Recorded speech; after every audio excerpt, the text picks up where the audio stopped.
Le mystère de la Trinité. Mes enfants bien-aimés, je suis au milieu de vous.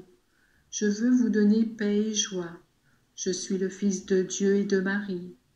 Je vous aime de manière parfaite et infinie, comme Dieu seul peut aimer. Je vous aime en Marie comme des frères, puisqu'elle est votre mère et la mienne. Je vous aime non pas parce que vous méritez l'amour d'un Dieu, mais parce que Dieu est bon et qu'il ne peut s'empêcher d'aimer. L'amour, c'est lui-même. Pour Dieu, aimer, c'est se communiquer lui-même, se donner lui-même, faire vivre en lui-même.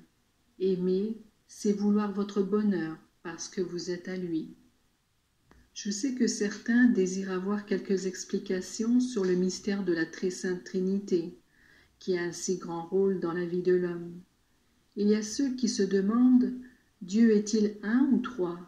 Comment peut-il ne pas y avoir de contradiction ?» Moi, je vous réponds, Dieu est un dans son essence et trine en ses personnes. Vous devez savoir qu'en Dieu, toute qualité est au degré infini. L'amour en Dieu est une qualité qui se confond avec la nature même de Dieu. Eh bien, Dieu se connaît lui-même depuis toujours, puisqu'il a toujours été. Il ne pourrait avoir eu de commencement, sinon il y aurait quelqu'un de plus puissant que lui, qui lui aurait donné naissance. Dieu connaît ses perfections et il s'aime lui-même d'une manière si profonde que cet amour m'engendre, moi, son divin Fils. Le Père m'aime depuis toujours, et moi, par cet amour qui est éternel, j'existe depuis toujours, et toutes les qualités du Père, je les possède moi aussi. Voilà pourquoi j'ai pu dire durant ma vie, celui qui me voit, voit mon Père. Toute action accomplie par le Père, moi aussi je l'accomplis, bien qu'étant distinct, en ce sens que moi, je ne suis pas lui et que lui n'est pas moi. Tout est accompli par nous en concomitance. Quant à l'amour qui me lie moi au Père, il est lui aussi infini et éternel.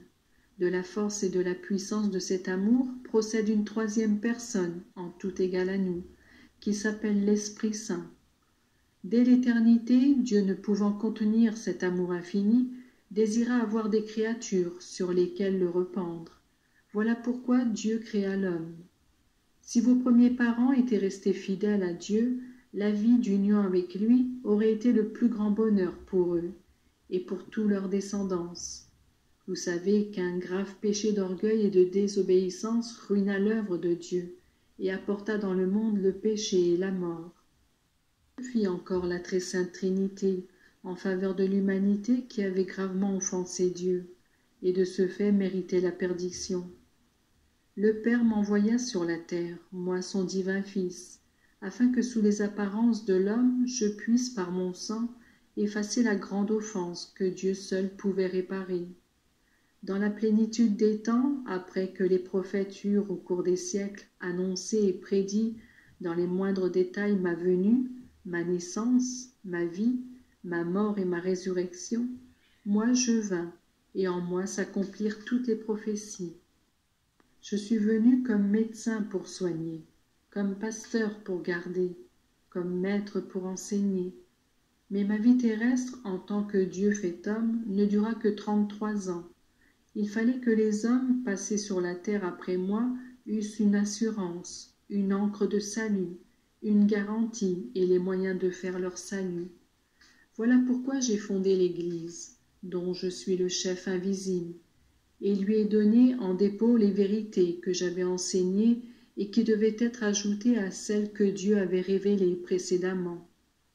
Voici que j'ai confirmé et consolidé les commandements, en apportant parmi les hommes la loi de charité, dont l'Église est la gardienne et la propagatrice. Ne voulant pas laisser seuls mes enfants rachetés par mon sang, voici que j'ai confié à l'Église la mission de perpétuer en tout temps ma présence dans le monde, par l'institution de la Sainte Eucharistie. J'ai voulu que mes enfants eussent dans la confession le signe sensible du pardon de leurs péchés de la part de Dieu. J'ai voulu que mes enfants, enfants du Père, puissent recourir à la prière, et qu'ils y recourent pour obtenir secours et force, et pour qu'il puisse chasser les démons qui, avec la permission de Dieu, infestent le monde. Dans l'Église, j'ai institué une hiérarchie. J'en ai confié la primauté à Pierre et je l'ai rendu lui et après lui ses successeurs infaillibles, parce qu'assistés par l'Esprit du Père et le mien, l'Esprit Saint. J'aime l'Église comme ma chaste épouse, et ceux qui la composent me sont chers comme la prunelle de mes yeux.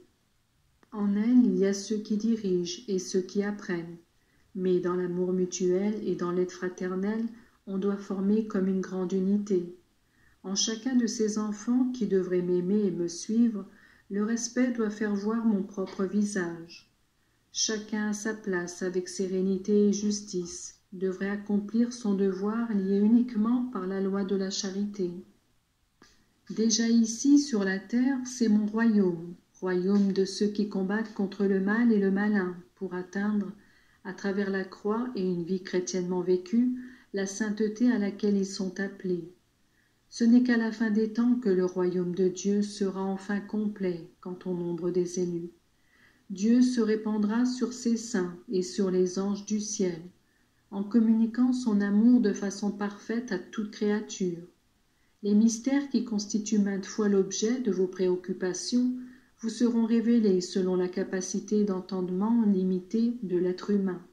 Mais chacun sera satisfait de ce qu'il comprendra, comme celui qui, possédant un verre, ne peut désirer le remplir au-delà de sa contenance. Soyez contents, mes enfants, de ce qui vous est offert.